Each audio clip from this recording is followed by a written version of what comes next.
Welcome! Today I am with Sony headphones and I'm going to show you how we can open Sound Equalizer. You have to open headphones application at the first. Right now we have to switch from the status to the sound.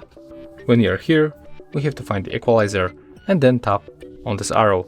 As you can see, here we got all available modes. So we can set it up as we want.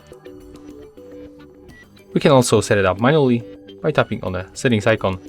As you can see, here we can adjust bass and also other options, just like that.